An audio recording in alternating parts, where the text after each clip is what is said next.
Good afternoon, all of you. In today's lecture, we will start our unit number 2, business environment. First of all, we clear what is business environment. So our first question is, what is business environment and its feature? Business environment means the surrounding within which the business operate. म्हणजे बिझनेसला operate होण्यासाठी सराउंडिंगचे जे factor influence करतात त्याला आपण business environment असं म्हणतो. The term business environment is basically a sum total of various external factor within which a business is to be operated upon. आणि काही एन्व्हायरमेंटचे जे फॅक्टर आहेत these are basically includes internal as well as external factor. आणि ह्या दोन्ही factor मध्ये बिझनेसला काय करावं लागतं तर आपलं ऑपरेशन जे आहे हे रन करावं लागतं. So internal factor and external factor जो आपल्याला स्टडी करायचा आहे ते फॅक्टर कोणते आहेत? Internal factor and external factor. Internal factor are controllable and external factor are uncontrollable. Okay, ह्या ज्या बेसिक कॉन्सेप्ट आहेत ह्या तुम्ही 11th अँड 12th स्टँडर्ड मध्ये मे बी लर्न केल्या असाव्यात. ओके, सो इन डिटेल आपल्याला इथे आता लर्न करायचं आहे what is business environment, its feature, it's element and it's important. So definition of business environment.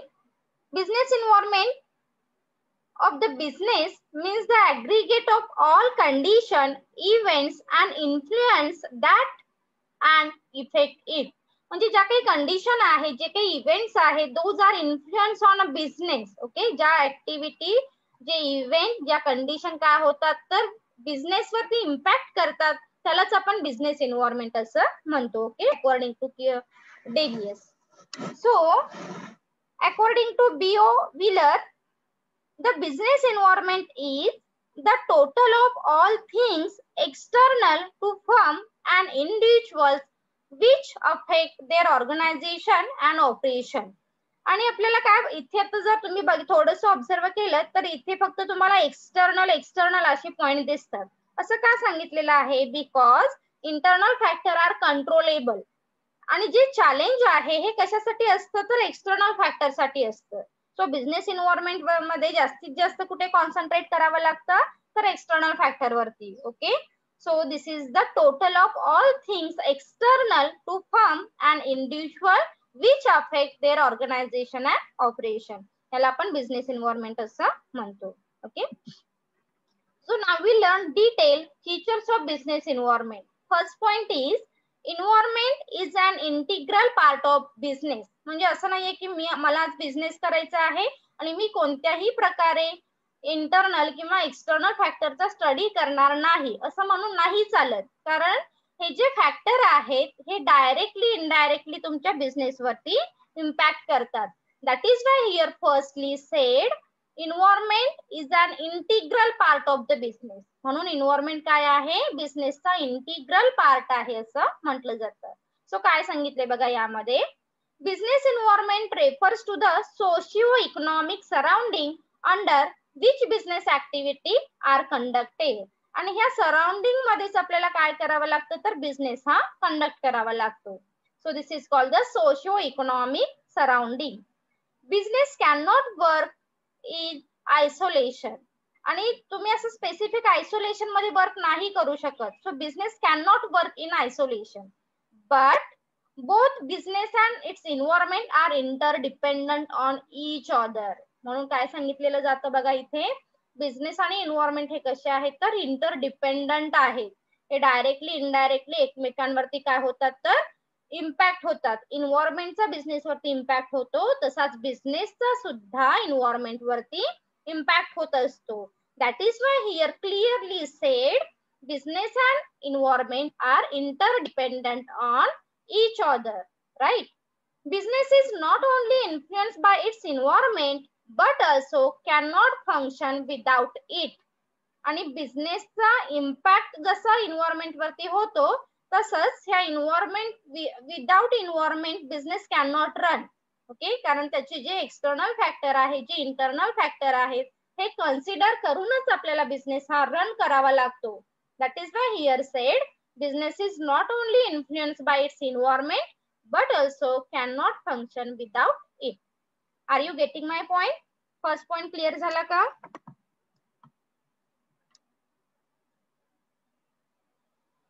Ma'am परत एकदा सांगा. Yes, ma'am. Clear first point? परत एकदा सांगा ना मॅम. मॅम परत एकदा सांगा. पॉइंट नंबर 2 फटाफट रिप्लाय द्या. Point number 2 dynamic. कोणत्याही फीचरच्या पॉइंट मध्ये आपण हा कॉमन पॉइंट बघतो बघा, dynamic.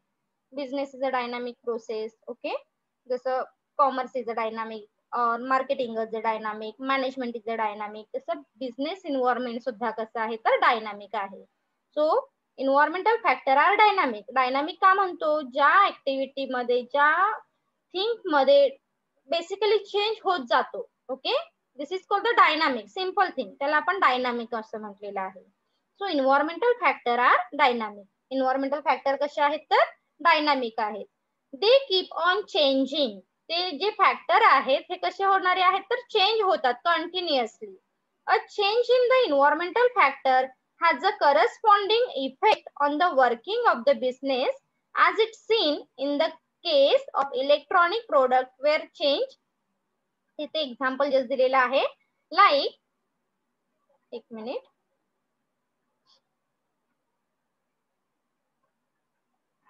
environmental factor are dynamic, they keep on changing.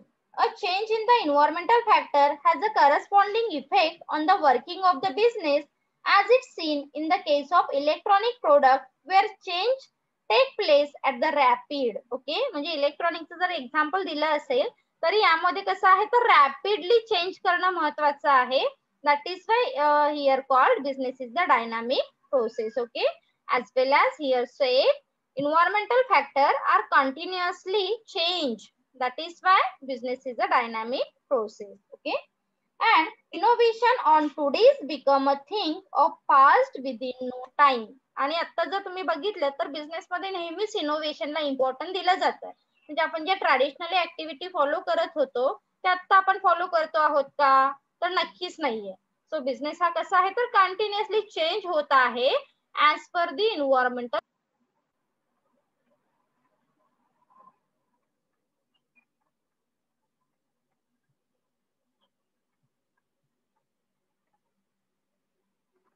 Am I audible?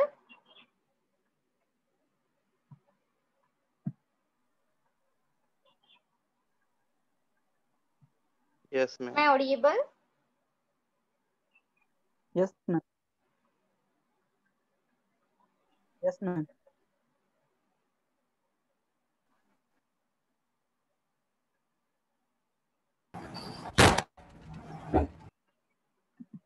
So our third point is complex.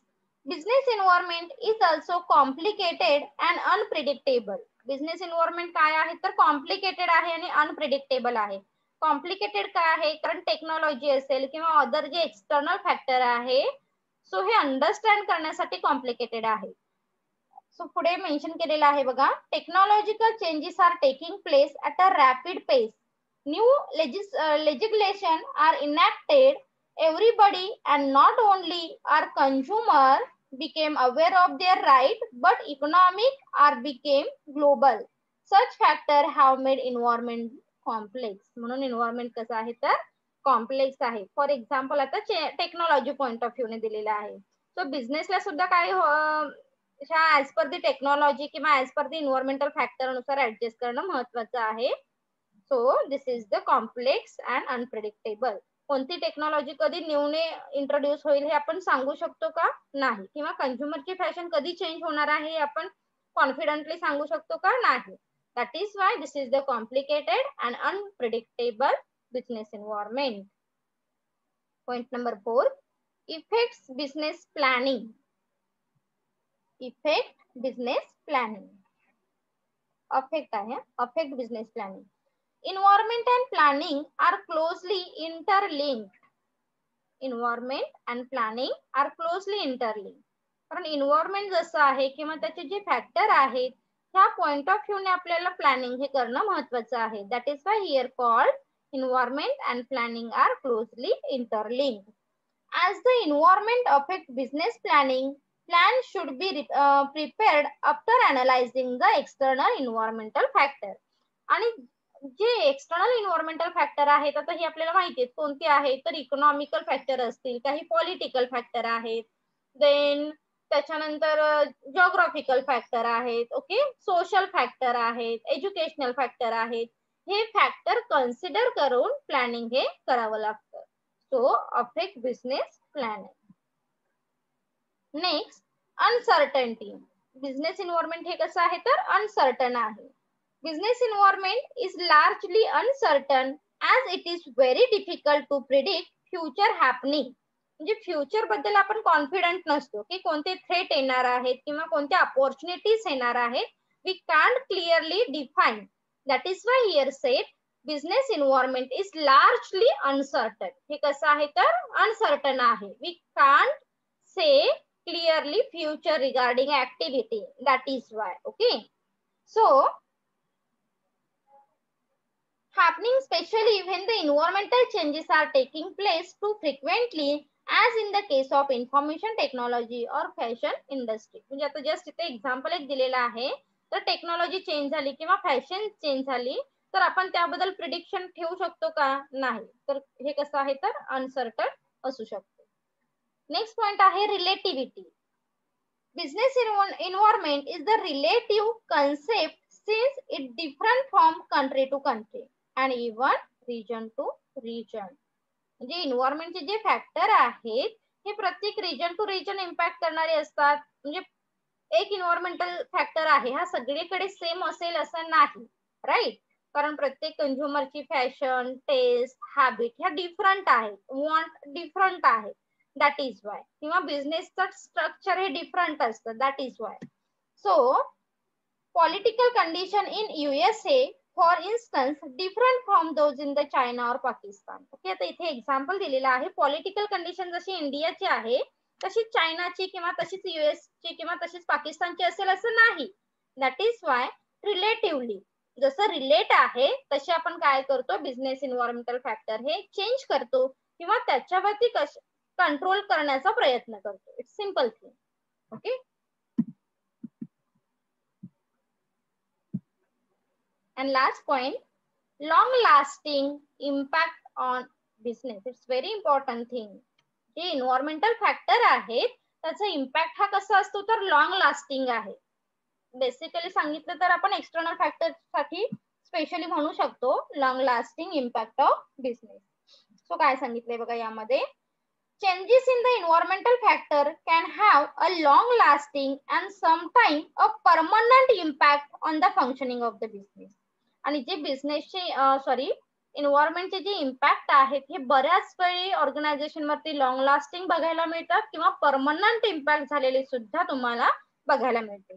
For example दिलेला आहे liberalisation policy, privatisation, delicensing of industry etcetera.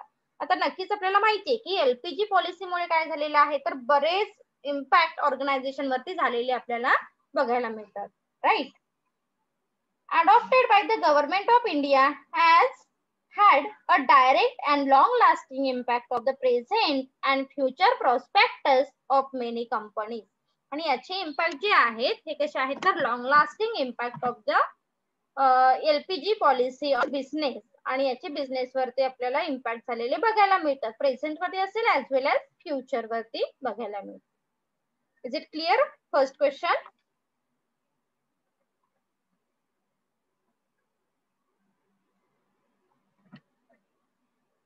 Ma'am last point एकदा सांगा ना परत. Last point. Okay, point काय सांगितलं आहे long lasting impact of business. परत सांगा. लॉंग लास्टिंग म्हणजे काय, जे बिझनेस इन्व्हायरमेंटचे फॅक्टर आहेत हे आपण काय बघितलं इंट्रो मध्ये. Business environmental factor are directly or indirectly impact on business, right? आता हे जे फॅक्टर आहेत हे जेव्हा इम्पॅक्ट करतात त्याचा जो इफेक्ट आहे हा बिझनेस वरती लॉंग लास्टिंग होतो. म्हणजे असं नाही की एखादा फॅक्टर इम्पॅक्ट झाला आणि तुम्हाला एक फ्यू मिनिट साठी किंवा फ्यू हवर्स साठी त्याचा इम्पॅक्ट बघायला मिळतो असं नाही. तर बिझनेस इन्व्हायरमेंटल फॅक्टरचे इम्पॅक्ट हे लॉंग लास्टिंग असतात किंवा परमनंट असतात असं आपण म्हणू शकतो. Permanent in the sense LPG policy. आता एलपीजी पॉलिसी हे कशाशी रिलेटेड आहे? आपले इकॉनॉमिक फॅक्टर आपण कन्सिडर करू. Okay, economic factor, political factor, governmental factor, हे जे एक्सटर्नल फॅक्टर आहेत, गव्हर्नमेंटने डिसाइड केलं की इथून पुढे बिझनेस एलपीजी पॉलिसी काय करेल, अडॉप्ट करेल. तर याचे जे इम्पॅक्ट आहेत ऑर्गनायझेशन वरती हे कसे असतात तर परमनंट असतात किंवा लॉंग लास्टिंग असतात असं आपण म्हणू शकतो. Is it clear? Yes ma'am, thank you. So our next question is explain importance of business environment. First point, identification of strength. आता ह्या बिझनेस एन्व्हायरमेंटचा जेव्हा आपण स्टडी करतो तेव्हा आपल्याला ऑर्गनायझेशनचे जे स्ट्रेंथ आहेत, विकनेस आहेत, थ्रेट आहेत, अपॉर्च्युनिटीज आहेत, ह्या इझिली आपण फाइंड आउट करू शकतो. सो फर्स्ट पॉइंट सांगितलेला आहे आयडेंटिफिकेशन ऑफ स्ट्रेंथ. सो काय आहे बघा यामध्ये, the analysis of the internal environment help to identify strength of the firm. Basically आपण आता इंट्रो मध्ये काय लर्न केलं, environmental factor are directly or indirectly impact on business. हे एक सिंपल सेंटेन्स लक्षात ठेवा. That is called the environment, business environment. So these are classified into internal factor and external factor. मी आधी तुम्हाला पुढचा एक चार्ट दाखवते म्हणजे तुम्हाला थोडंसं क्लिअर होईल. हा चार्ट बघा, म्हणजे हा थर्ड क्वेश्चन. हा जो एन्व्हायरमेंटल फॅक्टर आहे हे दोन पार्ट मध्ये क्लासिफाइड केलेले आहेत, internal environment and external environment. हे इंटरनल एन्व्हायरमेंट आहेत within the organization we are easily control such types of factor. मग यामध्ये कोणते आहेत? For example plant and policy. Okay, plan and policy, human resources, financial resources, corporate image, plant and machinery, labour management relationship etcetera. म्हणजे मला आज असं वाटलं की मला बिझनेसशी रिलेटेड एखादा प्लॅन प्रिपेअर करायचा आहे, वी कॅन इझिली प्रिपेअर. म्हणजे मी प्लॅन प्रिपेअर करण्यासाठी मला गव्हर्नमेंटची परमिशन घ्यावी लागणार आहे का? किंवा मला एखादे एम्प्लॉईज अपॉइंट करायचे आहेत त्यासाठी मला गव्हर्नमेंटची परमिशन घ्यावी लागणार आहे का? किंवा इकॉनॉमिक फॅक्टर कन्सिडर करावे लागणार आहेत का? ओके, जे इंटरनल फॅक्टर आहेत हे कसे असतात? कंट्रोलेबल असतात. सिंपल थिंग, लक्षात आलं? इंटरनल फॅक्टर हे कसे आहेत तर कंट्रोलेबल आहेत. आणि जे एक्सटर्नल फॅक्टर आहेत we can't control external factor. Okay, मग यामध्ये परत दोन क्लासिफिकेशन केलं जातं, micro factor and macro factor. Micro जे स्मॉल असतात, for example customer, competitor, supplier and society. हे थोडे काय होणार आहेत तर थोडेफार आपण काय करतो, त्यांना कंट्रोल करण्याचा प्रयत्न करतो. पण एक्सटर्नल फॅक्टर वरती आपण नाही कंट्रोल करू शकत. लाईक अ मॅक्रो, जे मोठ्या प्रमाणावरती इम्पॅक्ट करणारे फॅक्टर आहेत, this is called the macro. Okay, मग यामध्ये डेमोग्राफिक फॅक्टर आहेत, इकॉनॉमिक फॅक्टर आहेत, टेक्नॉलॉजिकल फॅक्टर आहेत, पॉलिटिकल आहेत आणि कल्चरल आहेत. आता आपण बॅक येऊ. सो ह्या फॅक्टर वरून मग तुम्हाला तुमचा स्ट्रॉंग पॉइंट काय आहे, वीक पॉइंट काय आहे हे लक्षात येईल. सो फर्स्ट पॉइंट काय सांगितलेला आहे? Identification of strength. That means the analysis of the internal environment help to identify strength of the firm. आता इथे तुम्हाला स्ट्रेंथ कशी कळणार आहे सांगा बरं. For example we can easily appoint 100 employees at the same time. ही माझी स्ट्रेंथ आहे, कारण मी फिनान्शियल जर स्ट्रॉंग असेल तर मी 100 एम्प्लॉईज एका वेळी अपॉइंट करू शकते. एम्प्लॉईज रिसोर्सेस किंवा ह्युमन रिसोर्सेस आपण इंटरनल फॅक्टर बघितला. लक्षात येत आहे? म्हणजे जेव्हा आपण एन्व्हायरमेंट या बिझनेस एन्व्हायरमेंटचा स्टडी करतो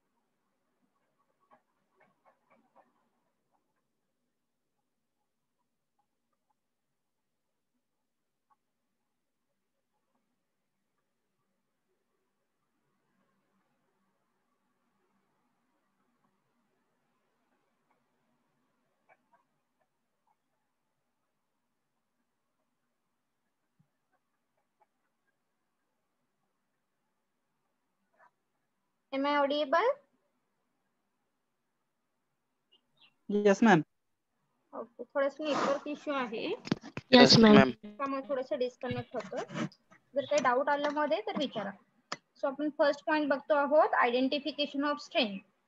When we analyze our environmental factor, we can easily find out organizational strength. Okay, जेव्हा आपण इन्व्हायरमेंटल फॅक्टरचं स्टडी करतो तेव्हा आपल्या लक्षात येतं की अरे आपला स्ट्रॉंग पॉइंट कोणता आहे, आपला वीक पॉइंट कोणता आहे, we can easily find out, right. So काय सांगितलंय बघा, strength refers to the characteristic of the firm that give it an advantages over other. म्हणजे ऍज कम्पेअर टू अदर जे आपल्याला ऍडव्हान्टेजेस मिळणार आहेत, this is called our strength. Okay, so ही आपण स्ट्रेंथ इझिली फाइंड आउट करू शकतो, identify करू शकतो. These describe what firm excel at and separate it from the competitors.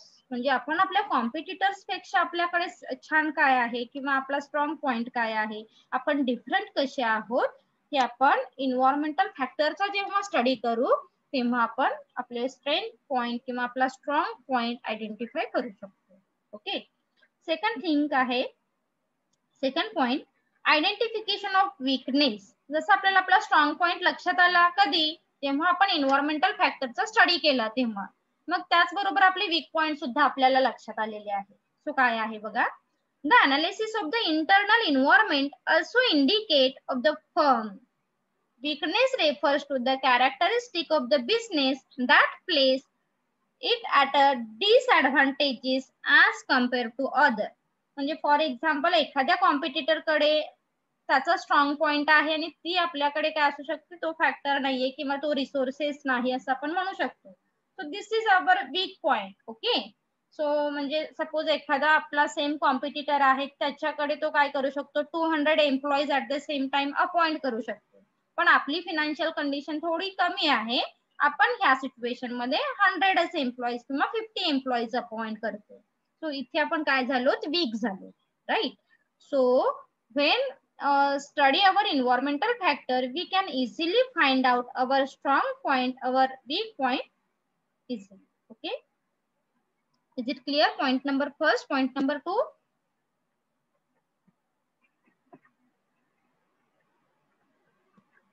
Is it clear?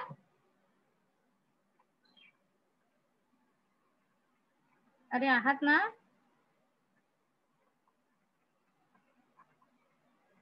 Yes, ma'am. फटाफट रिप्लाय द्या. Okay, so point number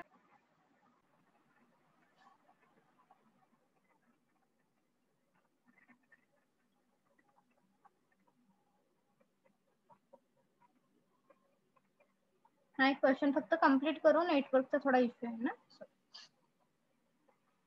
identification of opportunity. The environment provide numerous opportunity for business. ह्या environment मधूनच आपल्याला काय होतात, तर various opportunity ह्या ऑर्गनायझेशनला, बिझनेसला मिळत असतात. So opportunity refer to the positive external trend or change that can help a firm to improve the performance. आणि अपॉर्च्युनिटी म्हणजे काय म्हणतो आपण, की ज्यामधून आपल्याला कुठेतरी पॉझिटिव्ह रिझल्ट मिळणार आहे, this is called the opportunity. Okay, so ह्या अपॉर्च्युनिटी मधून बिझनेस काय होणार आहे, तर firm improve its performance. Firm काय करेल, ऑर्गनायझेशन काय करेल, त्यांचा परफॉर्मन्स हा इम्प्रूव्ह करेल with the help of external environmental factor. For example जर सांगू आपण, सांगायचं झालं तर कोणतं असू शकेल, गव्हर्नमेंटने एक स्कीम आणली की ज्या ऑर्गनायझेशन मध्ये प्रोडक्शन इको फ्रेंडली आहे, अशा ऑर्गनायझेशनना काही सबसिडरी ही प्रोव्हाइड केली जाईल. सो ऑर्गनायझेशन काय करतील, जिथे इन्व्हायरमेंट कमी पोल्युशन होईल अशा प्रोडक्टना इम्पॉर्टन्स देईल किंवा इको फ्रेंडली ऍक्टिव्हिटीला इम्पॉर्टन्स देईल. तो अशा ज्या काही स्कीम आहेत किंवा अशी ज्या काही ऍक्टिव्हिटी आहेत त्या गव्हर्नमेंट कडून जर प्रोव्हाइड केल्या तर नक्कीच this is called the opportunity for a business, right. आणि अशामुळे ऑर्गनायझेशनचा नक्कीच परफॉर्मन्स हा इम्प्रूव्ह होऊ शकेल. Next, improvement in performance. स्वतः आपण जसं बघितलं की ऑर्गनायझेशनच्या इंटरनल किंवा एक्सटर्नल फॅक्टरमुळे ऑर्गनायझेशनचा परफॉर्मन्स हा इन्क्रीज होतो. So improvement in performance means by making change in the internal environment matching to external environment, firm can improve their performance. म्हणजे आपण काय करतो, तर आपले इंटरनल फॅक्टर जे आहेत, internal factor change according to the external factor. जसे external factor change होतील तसे आपण इंटरनल फॅक्टर काय करतो, चेंज करतो. So firm that monitor their environment closely can adopt suitable business practice not only to improve their performance but also to become leader in the industry. Okay, आणि आपल्या ऑर्गनायझेशनचा performance सुद्धा तितकाच improve केला जातो आणि आपण बेस्ट कसे आहोत हे दाखवण्याचा प्रयत्न सुद्धा ह्या एन्व्हायरमेंटल फॅक्टर मधूनच ऑर्गनायझेशन ह्या करतात. Okay,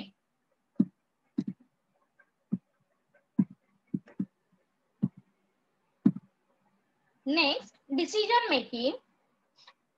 Environmental analysis is an extremely important tool in understanding and decision making in various situations of the business. आणि ह्या एन्व्हायरमेंटल फॅक्टर मधून आपणच काय करतो, we can take decision as per the environmental factor. म्हणजे जो इम्पॅक्ट करणारा factor आहे हा आपण आधी फर्स्ट ऑफ ऑल कन्सिडर करतो किंवा त्याचा स्टडी करतो and then we take a correct decision और right decision. So success of the firm depends upon the precise decision making ability. आणि तुमच्याकडे ही प्रिसाइज डिसिजन मेकिंग ॲबिलिटी असणं खूप महत्वाचं आहे, कारण आपण जसं आधीच्या पॉइंट मध्ये सांगितलं एन्व्हायरमेंटल फॅक्टरचे इम्पॅक्ट हे कसे असतात, लॉंग लास्टिंग आहेत, परमनंट आहेत असं आपण म्हटलेलं आहे. राईट. सो डिसिजन मेकिंग हे कसं असलं पाहिजे, प्रिसाइज असणं महत्वाचं आहे. Study of environmental analysis enable the firm to select the best option for the success and growth of the firm. आणि जे एन्व्हायरमेंटल फॅक्टर आहेत हे अनालाइज करून झाल्यानंतर here we choose or we select right option. Okay, आणि हा right ऑप्शनचा result काय असेल, success and growth of the firm. आणि यामुळे आपल्याला सक्सेस मिळणं महत्वाचं आहे, ग्रोथ होणे महत्वाचे आहे. So this is called the decision making. Next point, optimum utilization of resources. The study of business environment is needed in order to put the available resources to optimum use. आणि environmental factor काय सांगतात, तर तुमच्याकडे जेवढे resources आहेत ना त्याचा तुम्ही काय करा, तर ऑप्टिमम युटिलाइज करा, म्हणजे प्रॉपर युटिलायझेशन होणं महत्वाचं आहे. It also help the firm to reduce wastage. मग फर्म काय करतात, जेव्हा तुम्ही एन्व्हायरमेंटचा स्टडी करता, here we concentrate reduce the wastage. आपलं वेस्ट हे कसं झालं पाहिजे, तर कमी झालं पाहिजे. Thus the firm can utilize the resources advantageously and derive maximum benefit. आणि तुम्हाला मॅक्झिमम बेनिफिट होणं महत्वाचं आहे, because here we concentrate optimum utilization of resources. That's why. And last point, identification of threat. म्हणजे जसं आपण बघितलं अपॉर्च्युनिटी, विकनेस, स्ट्रेंथ आणि त्याच्यानंतर थ्रेट आपण काय करू शकतो, here we can easily find out our threat. Okay, so threat refers to the element in the external environment of firm that can adversely affect its performance or achievement of its goal. Threat म्हणजे काय म्हणतो आपण, की आपण performance तर करत आहोत पण परफॉर्मन्स मधून आपल्याला पॉझिटिव्ह रिझल्ट मिळण्याऐवजी काही निगेटिव्ह रिझल्ट मिळतात. This is called the threat. यालाच आपण धोका असं म्हटलेलं आहे, धोके. Okay, so this is called the threat. Hence the firm must identify such a threat at the earlier as to overcome them. आणि जेव्हा आपण एन्व्हायरमेंटल फॅक्टरचा स्टडी करतो, we can easily identify such types of threat. लक्षात येत आहे, म्हणजे मी आता स्टडी कशाचा केला, कंझ्युमर हा एक्सटर्नल फॅक्टर आहे किंवा सप्लायर हा एक्सटर्नल फॅक्टर आहे. सो सप्लायरचा स्टडी केला मी, कस्टमरचा स्टडी केला. मग कस्टमरचा जेव्हा मी स्टडी करते, we can easily find out consumer expectation, consumer need and consumer want, and then we produce product as per the consumer expectation. कधी मला लक्षात आलं, जेव्हा मी एक्सटर्नल फॅक्टर कंझ्युमरचा स्टडी केला तेव्हा माझ्या असं लक्षात आलं की मला प्रोडक्शन कोणतं घ्यायचं आहे, जे कस्टमरला रिक्वायर आहे. जर आपण कस्टमरची डिमांड लक्षात नाही घेतली, कस्टमरच्या एक्सपेक्टेशन नाही कन्सिडर केल्या, and we produce mass production, आणि आपण कंझ्युमरला सांगितलं की मी एवढं प्रोडक्शन घेतलेलं आहे, तुम्ही हे परचेस करा. कंझ्युमर परचेस करतील का हो, नक्कीच नाहीये.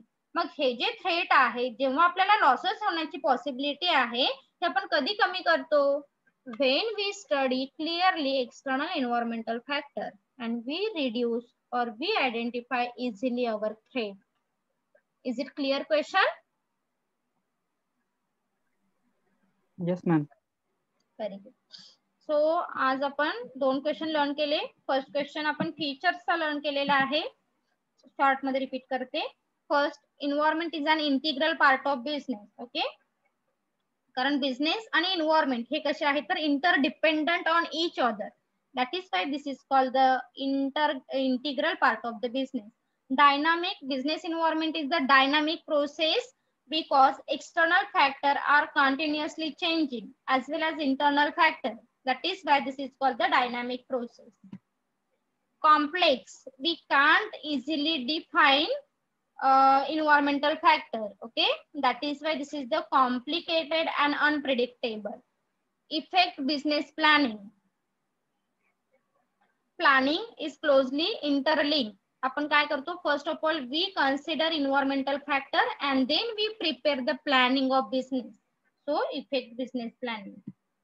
अनसर्टन्टी, अनसर्टन काय आहे because external factor are uncontrollable. That is why uncertainty. हे कसे आहे तर अनसर्टन्टी आहे. Relativity, business environment is the relative concept because it is the different countries to countries and region to region. Okay, so relativity महत्वाची असणार आहे. ज्या गोष्टी रिलेट आहेत तेवढाच तुम्ही काय करा, त्याचा स्टडी करा. And long lasting impact of business. Environmental factor कसे आहेत तर लॉंग लास्टिंग इम्पॅक्ट हे ऑर्गनायझेशन वरती करतात किंवा परमनंट इम्पॅक्ट करतात. For example LPG. Second question learn केला आपण, importance of business environment. Importance मध्ये आपण फर्स्ट बघितला, here we can easily find out in strain with the help of internal environmental factor, right? Same आपण point second बघितलेला, identification of weakness. with the help of internal environmental factor we can easily find out weakness of the firm. Then identification of opportunity. with the help of external environmental factor we got various opportunity for the business. Then improvement in performance. Business adjusts as per the external as well as internal environmental factor. As the result improve business performance. जेव्हा आपण environmental factor नुसार adjust करतो बिझनेसला तेव्हा नक्कीच ऑर्गनायझेशनचा performance काय होणार आहे तर इम्प्रूव्ह होणार आहे. Decision making. So decision making तुमची प्रोसेस ही प्रिसाइज असणं महत्वाचं आहे बिकॉज याचे डिसिजन इम्पॅक्ट हे कसे असणार आहेत तर लॉंग लास्टिंग असणार आहेत. सो डिसिजन मेकिंग हे कसं असायला हवं तर ज्यामधून तुम्हाला सक्सेस मिळालं पाहिजे आणि तुमची ग्रोथ झाली पाहिजे अशी तुम्ही decision. Here we choice best option for the business. Okay, as the result success and growth of the business. And optimum utilization of resources. When we study internal as well as external environmental factor we concentrate optimum utilization of resources and reduce wastage. Okay, जेव्हा आपण environmental factor चा study करतो तेव्हा आपलं concentration कुठे असतं तर आपल्याकडे जे रिसोर्सेस आहेत त्यांचं ऑप्टिमम युटिलायझेशन झालं पाहिजे आणि जे वेस्टेज आहे हे कमी झाले पाहिजे. लास्ट पॉइंट बघितला आपण, identification of threat. with the help of external environmental factor we can easily find out threat of the business. बिझनेसचे धोके काय आहेत, बिझनेसला कोणत्या फॅक्टरमुळे लॉस होऊ शकतो हे आपण कशावरून फाइंड आउट केलेलं आहे. when we study external environmental factor. जेव्हा आपण एक्सटर्नल एन्व्हायरमेंटल फॅक्टरचा स्टडी करतो we can easily find out or we can easily identify threat of the organization. Clear झाले दोन्ही question? Yes, ma'am. Thank you.